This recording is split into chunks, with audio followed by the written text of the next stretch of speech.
and welcome. My name is Alan Robert, and today is April 5th, 2022. Our English vocabulary selection today has to do with drought, which is the absence of sufficient water to support agriculture. Drought. Before we get started, I wanted to remind you that if you are listening to this English lesson on a podcast, you can also watch this very same lesson on video on the webpage, which you can find at EnglishForEconomists.com.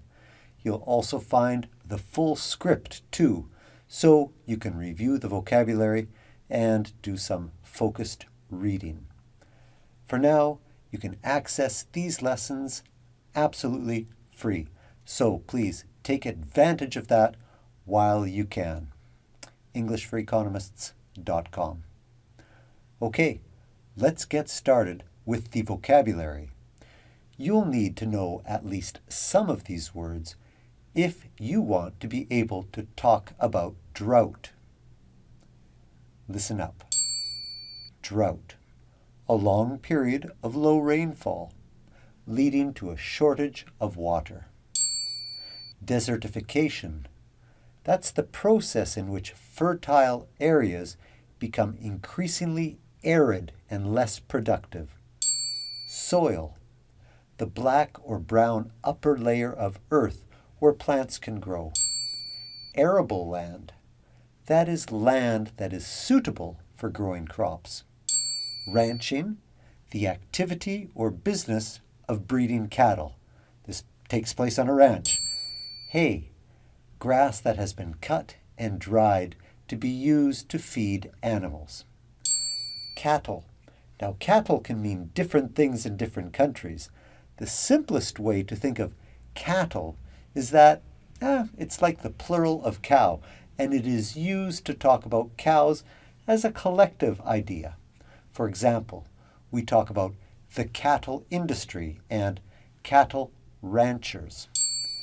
Canola. That's a kind of seed used to make cooking oil. Canada, the European Union, China, and India are major producers of canola. Canola oil. Canola is an important soft commodity, by the way. Prairie. A large open area of grassland. Prairies can be suitable for farming and cattle ranching. So let's talk a bit about drought. Earlier this week, the Egyptian Minister of Irrigation and Water Resources, Mohammed Abdel Atti, said that water scarcity and desertification will threaten 100 countries, including Egypt, by 2050. He's not the only one with that opinion.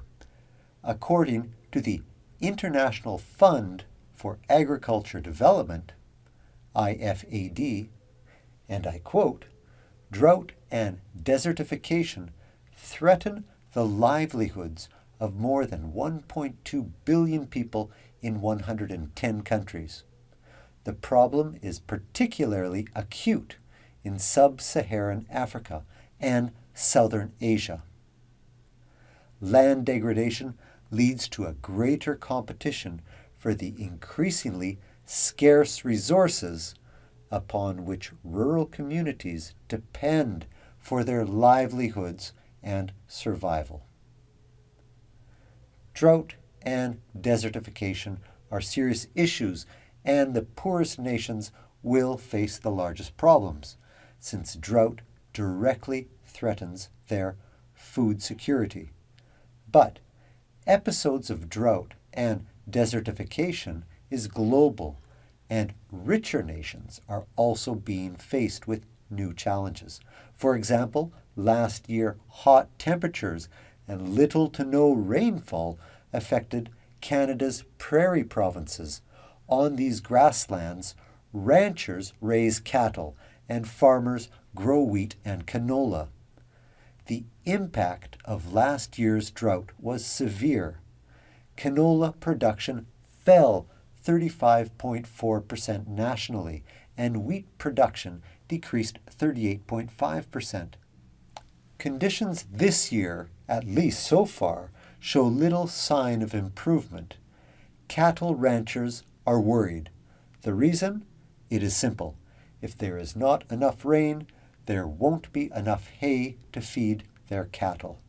Because of this anticipated shortage of animal feed, some ranchers are already planning to reduce the size of their herd.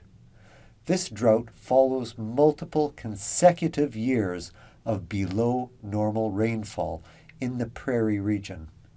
Farmers and ranchers are hoping for a change, but experts say severe weather events, like droughts, will become more common in years to come due to climate change.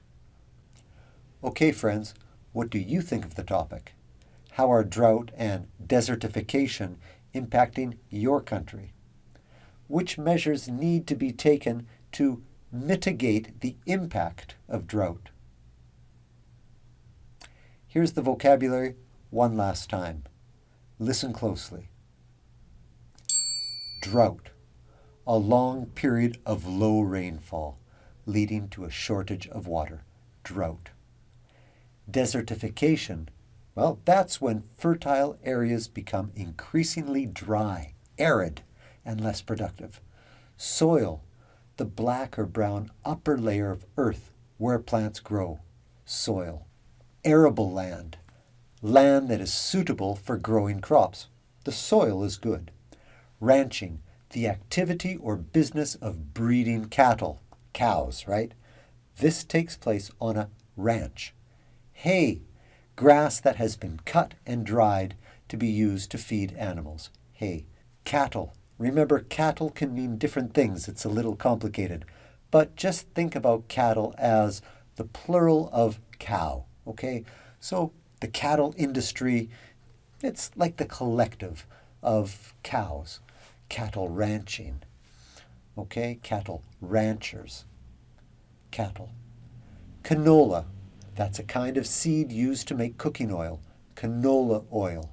Canada, the European Union, China, India, they all produce canola. Canola is an important soft commodity. Prairie. Well, that's a large open area of grassland.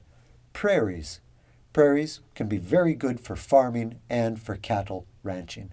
The prairies. Okay, that's all for this week's lesson. Thank you for listening. Please follow this channel so we can stay in touch and share this lesson with anybody else you think would enjoy it. Please, if you learn something new, hey, leave a review and click the like button. That's a big help for me. It will help this podcast grow. Okay, so I can share these lessons with even more people. Now, and probably most importantly, please keep up the good work studying English. It's not always easy. We don't always have time, but it's important. The world needs people like you who can communicate across borders. Okay, until our next time we can meet for a lesson, this is Alan Robert, and, well, goodbye. Have a great week.